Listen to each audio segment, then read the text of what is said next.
Hello, good evening. A very, very warm welcome from me, Brian Taylor, to all of you watching at home, and a big welcome, perhaps a special welcome to the studio audience who have come here to join us in Pacific Quay in Glasgow. This is the third debate in a series of discussions we'll be holding in the run-up to the vote on independence, which is expected in 2014. Now, big developments this week. We've had the launch of the Better Together campaign. That's from those supporting the union side. Last month, the Yes Scotland campaign for independence got underway. Now, both have their proposals to put to the people, and the people have gathered here from all around the Airts of Scotland, representing a cross-section of opinion with questions they want to put to our panel. And that panel is, well, it's the Scottish Conservatives' former leader, Annabel Goldie, playing a big part in the Better Together campaign. Indeed, she kind of stole the show as a bit of a chat show host, the Oprah Winfrey of Scotland on the day.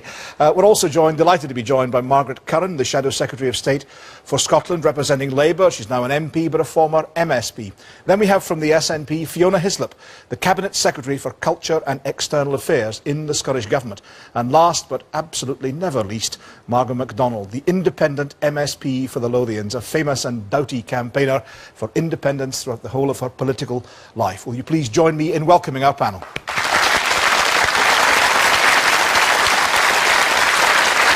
Thanks for that. Let's go straight into the debate, straight to our first question. It comes from Colin Moore from Alloa. Colin, please. Good evening, panel. We have record unemployment, record food and fuel prices, and people are scared for their jobs. Will the panel tell me the advantages of being in the United Kingdom? OK, that's a good way of putting it round, Colin, because generally it's independence that's facing the challenge. But this week, of course, we had the launch of Better Together, saying the union was a great idea. Margaret Curran, treat this as like a sort of episode of the panel game, Just a Minute. You've got a wee spell to talk positive. Exactly, no hesitation, no deviation, and above all, no bashing the Nats. Have a go at defending the union, but in that positive way that was promised at the launch this week, which you attended. Absolutely, Brian. I'd be very tempted to bash the Tories if we're actually trying to deal with the economic problems that Britain is facing, because I do think the best answer to those challenges that Colin has highlighted is a Labour government that actually gives us a different economic policy and actually gets growth back into our economy. You're bashing the Tories. You're sitting next to Annabel Goldie, who's your partner in this campaign. But I was just about to say, and I think that's the best way to get prosperity and share that prosperity across all parts of the United Kingdom. I think it would be a huge mistake for Scotland to break off from our biggest market. We need to make that union work better, but I think to go down a different path would be a huge mistake. Let's get markets working together across Europe, across the world. There's growing interdependence. We need to work together and share resources and work in partnership with each other. To break up now would be a mistake. You're talking about to break up now would be a mistake. Forgive me, but again, that's a negative point. Colin wants to hear positive defence of the union. Well, I think that is a positive defence of the union, where you say that the partnership works together. It is about making sure that we get growth into our economy. It is about recognising the skills of our people. When I look at the challenges that I want to solve in Scotland, where I've got a passionate interest, be it tackling poverty, be it tackling, the lack of skills we've got, I think we need to pool our resources across the United Kingdom, use the institutions that is Britain, use our influence in Europe and in the world that we get as part of that partnership to help us develop. I was going to come to Fiona Hislop, but Margot MacDonald's face wins it by a mile there. Did you see that expression? Margot. Correct me if I'm wrong, Margaret Curran, and we'll not fall out over this. But don't you represent the constituency in the United Kingdom that has folk living the shortest lives, has the worst health records in the UK?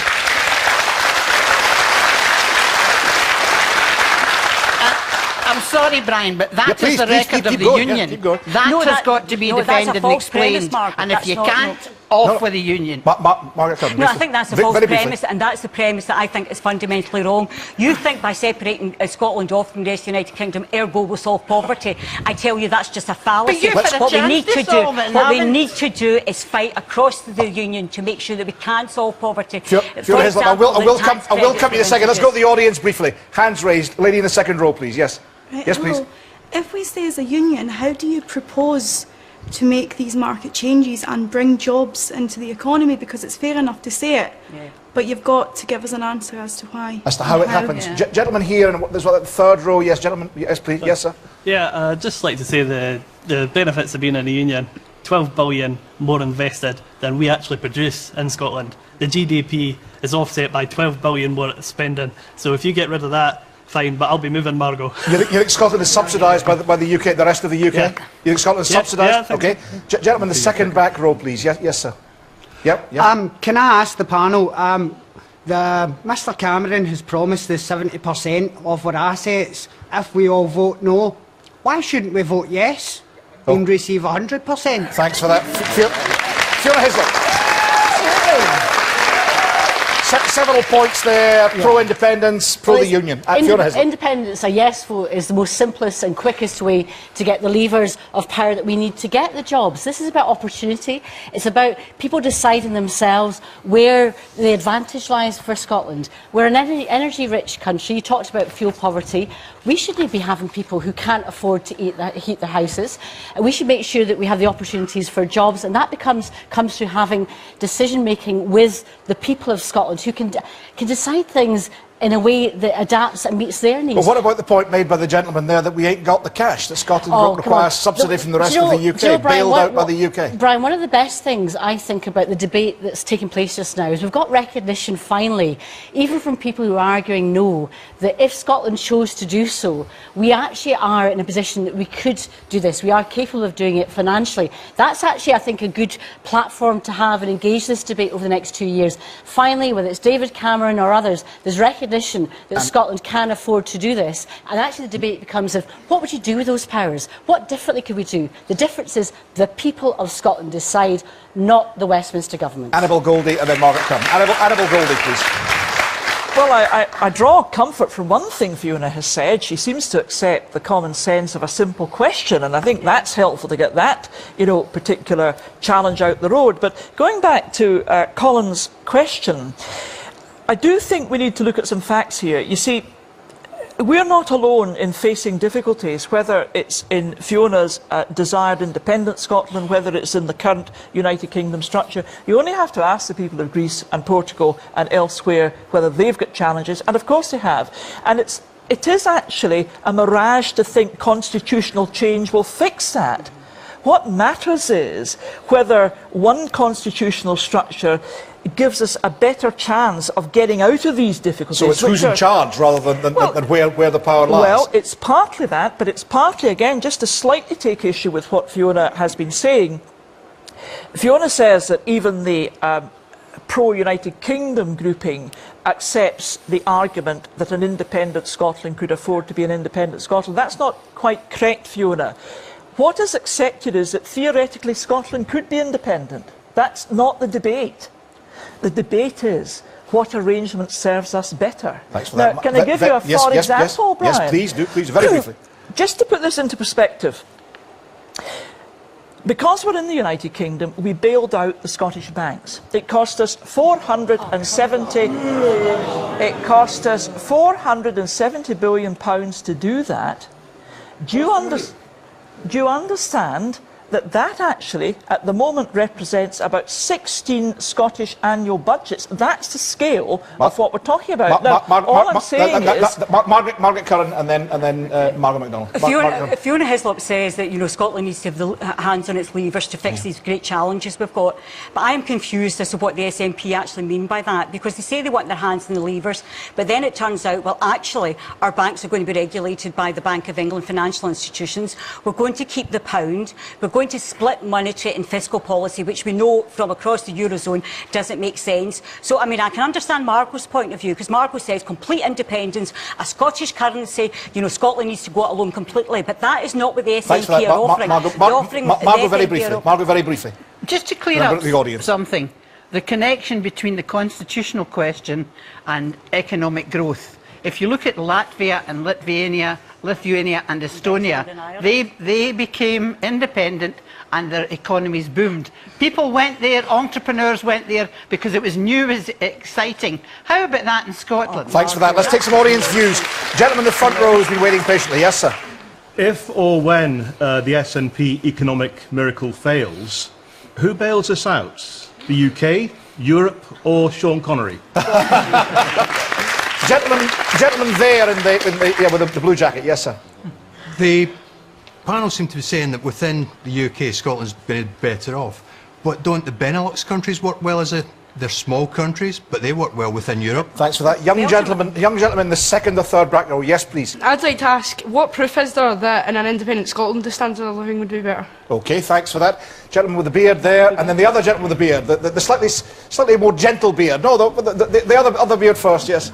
Both beards. It's an evening for beards. Yes, please. Currently, the United Kingdom national debt is over £1 trillion pounds. 147 trillion. Thank you very much, Margot. Right, so how are we going to pay that off? The Governor of the Bank of England said that the recession will last for 10 years at least, and the UK government have borrowed 20 billion last month alone. Your other hirsute colleague just along the line. Yes, sir. And then in the front row, please. I would like to point out to the panel that if we are going to make things better in Scotland, in an independent Scotland, we have to have control of taxation. And one of the worst kinds of taxation, to my mind, is VAT. And that is imposed by being a member of the European Union, and that is a redistributive tax. Thanks for that, sir. Gentlemen in the front row, please, if you can put your hand up again so the mic knows where to come. Yes, thank you. Yep. Yeah, I'd like to take up issue with Annabel about the Royal Bank of Scotland. Last time I checked, the Royal Bank of Scotland group was 90% of it is NatWest Bank, which is an English bank. Now, those assets are English banks, English debts, as much as Scottish debts. The Scots will be responsible for 10% of those debts. But surely any of the national debts, Scots will be responsible for 10% of it. At the moment, we're responsible for a large chunk of an economic policy we didn't have any say in. It's a fair argument, but wasn't it the RBS group trying to take over ABN AMRO that was the cause of yes, but the that was group's down to ultimate the demise? lack of regulation of the banks by both the Tory and Labour governments. There's more hands raised behind you there. Yeah, the gentleman in the second row, please, with the jacket on. Yes, you, sir. Yes. Go for it. You indeed. Go for it, sir. How can you convince somebody like me that has been dreaming for years for independence and what we're getting is just moving into Europe? We're not going to get our independence. I can't vote yes to this because we're not getting the independence. So you regard it what is just short of independence? Is it the European business? I don't know if I'm allowed to say it, but I don't want to be part of the United States of Germany. OK, thanks for that. I want to be independent. Gentlemen there, please, then in the back row. Yes, sir.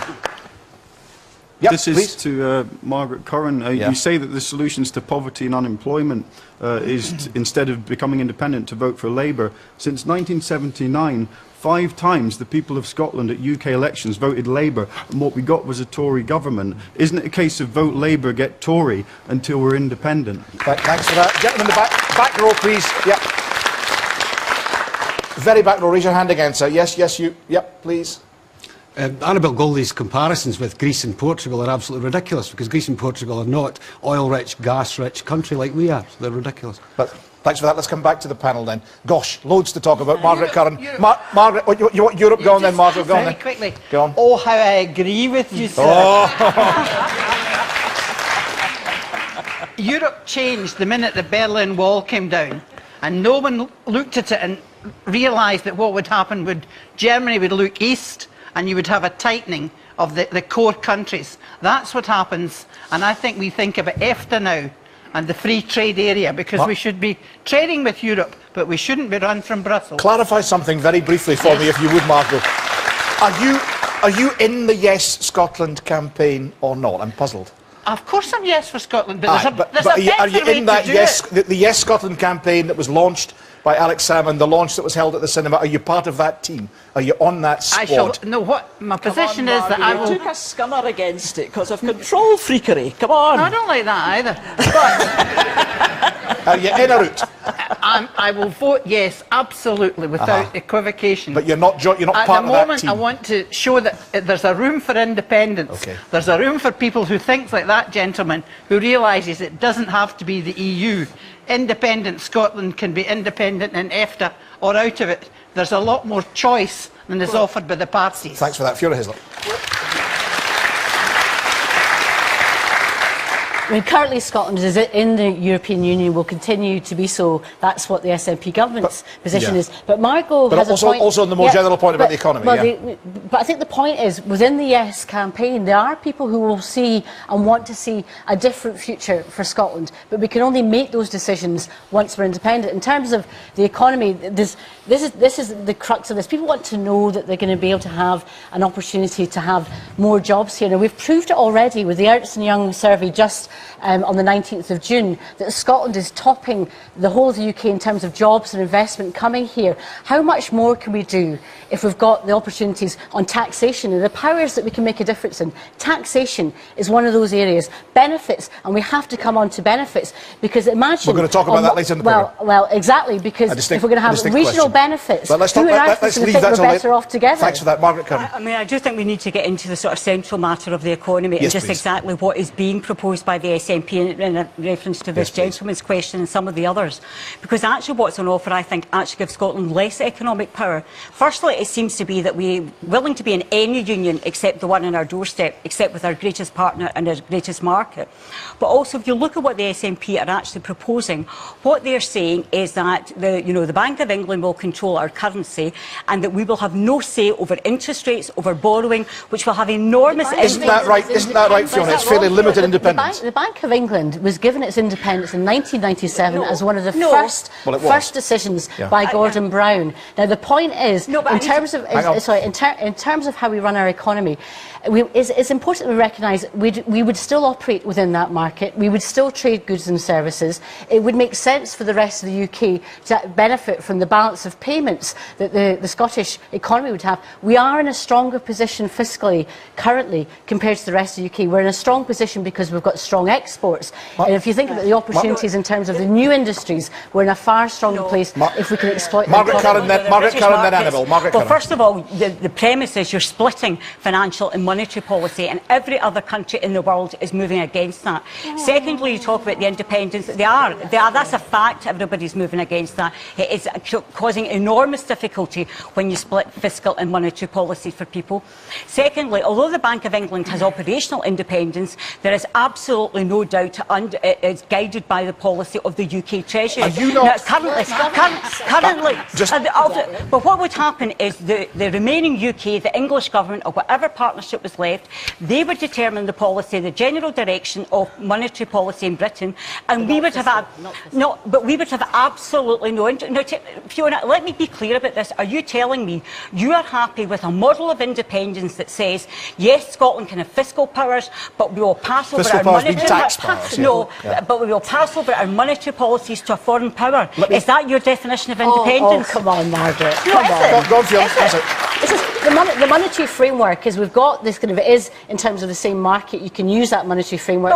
There's monetary unions all over the world. The issues about governance, it's quite clear, and we've had experts saying it, including an ex-member of the Monetary Policy Committee, saying what the SNP Margaret Curran, can I put a point to you? A point to you that was made at the Yes Scotland launch. Are you not in effect saying that Scotland is better governed by a Conservative UK government than governed by an independent Scottish government, which might well be Labour? No, but I think that's a false choice. I just don't think that's the choice we get. I don't accept that. How is it a false choice? It happens to be a reality.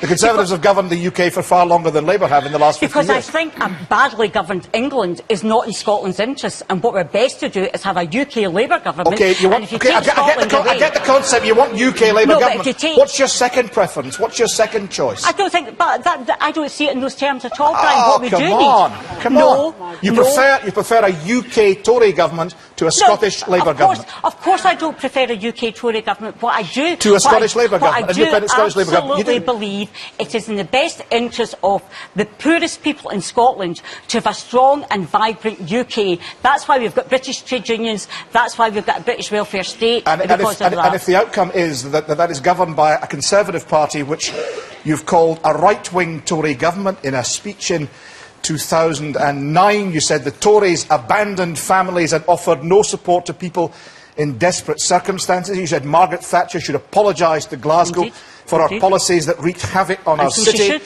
She said she closed down the shipyards and steel mills and believes that unemployment is a price worth paying. You prefer a UK Conservative government to a Scottish Because Labour the problem government. with the vote in independence, it's forever. And that is just a one-way ticket, whatever. John, please. And there is no guarantee in an independent Scotland you would never get a Tory government ever again. Okay. That's not what I'm worried about. Thanks for that. Annabel Goldie.